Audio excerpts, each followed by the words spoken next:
There's a specific kind of loneliness that almost nobody talks about. The loneliness of being surrounded by people, having a phone full of contacts, having plans every weekend, and still feeling somewhere deep down completely unseen. And more often than people want to admit, that feeling isn't random. It's data. It's your own nervous system quietly flagging something your conscious mind hasn't caught up to yet. That some of the people closest to you were never actually your friends. They were something else, wearing friendship as a costume. Today we're breaking down exactly what that looks like, the real, specific, often invisible behaviors that separate genuine friendship from its convincing imitation. And I want to warn you now, some of these are going to sting because chances are, by the end of this, you're going to think of a specific person, maybe more than one. Let's start with the first one because it's the most common and the most easily missed. They only show up when they need something. Not in an obvious cartoonish way. Nobody texts you saying, "I only exist in your life for utility." It's much subtler than that. It's the friend who goes quiet for weeks, sometimes months, no birthday message, no check-in, nothing.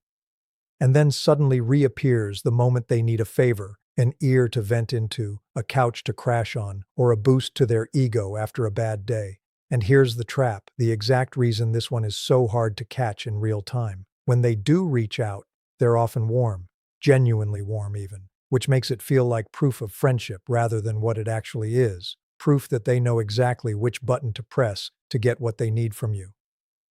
A real friend's presence isn't correlated with their needs. It shows up in both directions, unprompted, even when there's nothing to gain.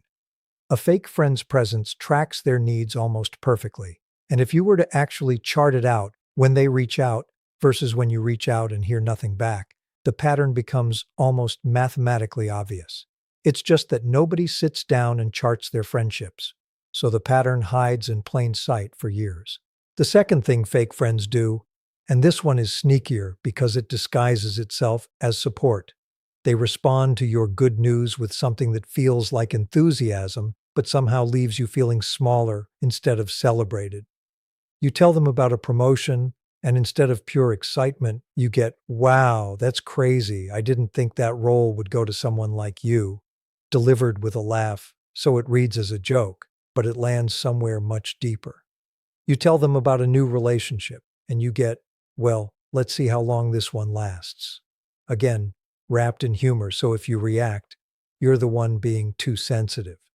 This is one of the most researched and most quietly devastating patterns in relationship psychology. The difference between someone who can genuinely celebrate your wins versus someone whose reactions are subtly laced with comparison, competition, or diminishment. Real friends make your good news bigger. Fake friends, without even always realizing they're doing it, find a way to make it smaller, because on some level, your win costs them something they haven't figured out how to sit with. The third one is harder to catch because it looks on the surface like the exact opposite of a problem. They know everything about you, but you know almost nothing real about them. This is the friend who is an incredible listener, attentive, curious, always asking follow-up questions, always seeming fascinated by your life. And for a long time, this feels like closeness, because being listened to that intently is rare and genuinely intoxicating. But if you actually pause and ask yourself, after months or years of friendship, what do I actually know about their fears, their insecurities, the things that keep them up at night? Often there's nothing there, just a well-maintained wall of curiosity about you and total silence about them. This isn't always malicious. Sometimes it's just easier for certain people to stay hidden while extracting information and connection from someone else's openness. But regardless of intention, it isn't friendship. Friendship requires two people standing in the open. This is one person standing in the open and one person collecting information from behind a curtain. The fourth thing, and this is one of the most painful to recognize because it usually surfaces during your worst moments, they disappear exactly when you need them most. Not always. That's what makes it so confusing. They're there for the small stuff, the casual hangouts, the light conversations, the fun. But the moment something genuinely hard happens, a loss, a diagnosis, a breakup that actually shatters you, not the kind you can joke about over coffee, something changes. Messages get shorter, responses get slower, excuses appear, and it's not usually because they don't care at all. It's often because real crisis requires a kind of emotional labor, patience, and discomfort tolerance that a surface-level friendship was never built to withstand. A fake friend's presence has a weight limit, and you often don't discover what that limit is until you're already standing in the middle of something too heavy for them to hold, watching them quietly step back instead of stepping in. The fifth thing fake friends do is something almost everyone has experienced, but very few people name correctly. They talk about you behind your back in ways that would never survive being said to your face. Not always cruelly. Sometimes it's harmless gossip, a detail about your life shared with someone who had no business knowing it, a joke at your expense told to get a laugh from someone else. But here's the tell that separates this from normal human imperfection, because everyone slips occasionally. It's a pattern, not an incident, and you usually find out about it sideways, through a mutual friend, an offhand comment, a screenshot you were never supposed to see. And in that moment, something clicks that's very hard to unclick. This person has an entire version of you they perform behind your back that is completely different from the version they perform to your face. And once you know that, you start to wonder how many other versions of you exist in rooms you're not in. The sixth thing is subtler than all of these, and it's this. They only ever meet you halfway, never more. Every plan, you're the one suggesting it. Every effort to stay in touch, initiated by you. Every deeper conversation, pushed forward by your willingness to be vulnerable first. And when you finally do get tired and stop initiating, just to see what happens, the friendship goes quiet. Not ended, dramatically with a fight. Just quiet. Faded. Because it turns out the entire structure of the relationship was being held up by one person's continuous effort, and the moment that effort stopped, there was nothing else underneath it holding the thing together. And the seventh thing, the one I want to leave you with as we head into the next part, is maybe the most important, because it's the thread that ties every other one together. Fake friends make you feel like you're the problem for noticing any of this. If you ever bring up feeling neglected or hurt or unseen, the conversation somehow gets turned around until you're the one apologizing for being too sensitive, for overthinking, for making things complicated that used to be simple. This is one of the clearest signs of all, because real friendship can hold honest feedback without collapsing into defensiveness. A friendship that can only survive as long as you never name what's actually happening inside it was never built on honesty in the first place. And once you start seeing these 7 patterns clearly, not as isolated moments, but as an actual pattern across time, something in you starts to shift. Because the hardest part of all of this was never spotting the behavior. It was giving yourself permission to actually believe what you were seeing, instead of explaining it away, the way we so often do for people we've already decided to love. And that exact question, why we explain away behavior we would never accept from a stranger simply because we've already let someone in, is exactly where we're going next. So let's actually sit with that question, because it's the real engine behind almost every fake friendship that lasts far longer than it should. Why do we explain away behavior from people we love that we would never, in 1,000 years, tolerate from a stranger? The answer lies in something psychologists call the sunk cost of intimacy, though it rarely gets discussed outside academic papers, which is a shame, because understanding it explains almost every confusing, painful friendship you've ever had. Here's how it works. The longer you've known someone, the more history you've built with them, the more your brain quietly begins treating that history as evidence of the relationship's value, regardless of what the actual present-day behavior looks like. You think, we've been friends for 8 years, surely that means something. We went through so much together. Surely that counts for more than this one thing they just did. And that logic feels emotionally true, but it's actually a trap, because time spent with someone is not the same thing as the quality of what that time contained. 8 years of a friend showing up only when convenient is not 8 years of friendship. It's 8 years of convenience, dressed up in the language of loyalty. This is exactly why fake friends are so much harder to walk away from than people realize from the outside. If a stranger did any one of those 7 things to you, mocked your success, vanished during your worst moment, gossiped behind your back, you'd cut them off without a second thought because there's no accumulated history clouding your judgment. But when someone has been in your life for years, your brain conflates familiarity with safety and duration with depth. And that confusion is precisely what keeps people tethered to friendships that have been quietly extracting from them for a decade. There's a second, even more uncomfortable reason we explain away this behavior, and it has to do with what it would mean about us if we admitted the truth. Because here's the thing nobody wants to say out loud. Acknowledging that someone you love has been treating you like a convenience, a comparison target, or an audience rather than an equal, means acknowledging that you didn't see it for years, sometimes for most of your life.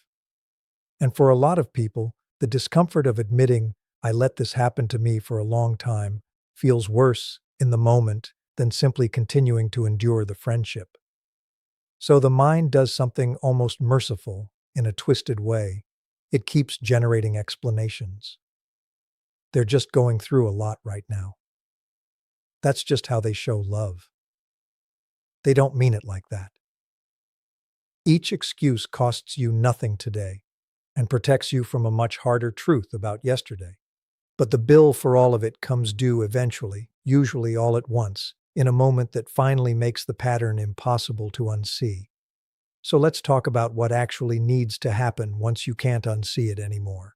Because recognizing the 7 patterns is only step 1, and honestly, the easier step.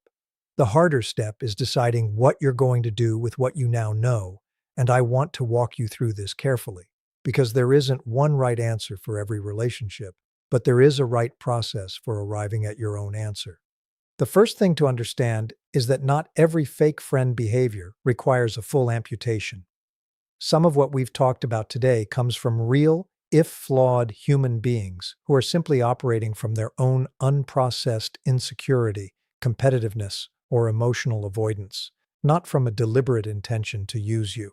There's a meaningful difference between someone who occasionally struggles to celebrate your wins because their own self-worth is fragile and someone who has built an entire pattern of extraction across every single one of the 7 behaviors we just covered. The first person might genuinely be capable of change if the relationship is honest enough to survive the conversation. The second person almost never is because the behavior isn't a flaw within an otherwise real friendship.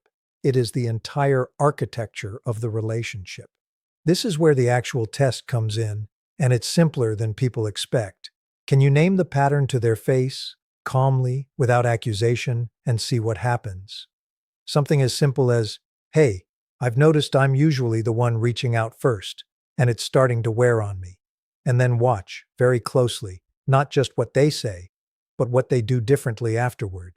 A real friend, even a flawed, imperfect, occasionally selfish one, will feel a genuine flicker of discomfort at hearing that because they actually care about how you experience them, and that discomfort will usually translate into some kind of real, if imperfect, effort. A fake friend will do one of 2 things. They'll get defensive and somehow make you the unreasonable one for bringing it up, or they'll apologize beautifully, say all the right words, and then continue the exact same pattern within weeks, because the apology was never connected to any real intention to change. It was simply the fastest way to end an uncomfortable conversation. That second reaction, the beautiful apology followed by zero behavioral change, is one of the most reliable predictors in all of relationship psychology. And I want you to really hold on to this, because it applies far beyond friendship, into romantic relationships, family dynamics, even workplaces. Words that aren't followed by change aren't actually communication. They're a management technique, a way of keeping you calm and hopeful enough to keep giving without the underlying dynamic ever actually shifting. Now, here's something I want to say clearly, because this topic can easily slide into cynicism, and that is not the point of this episode at all.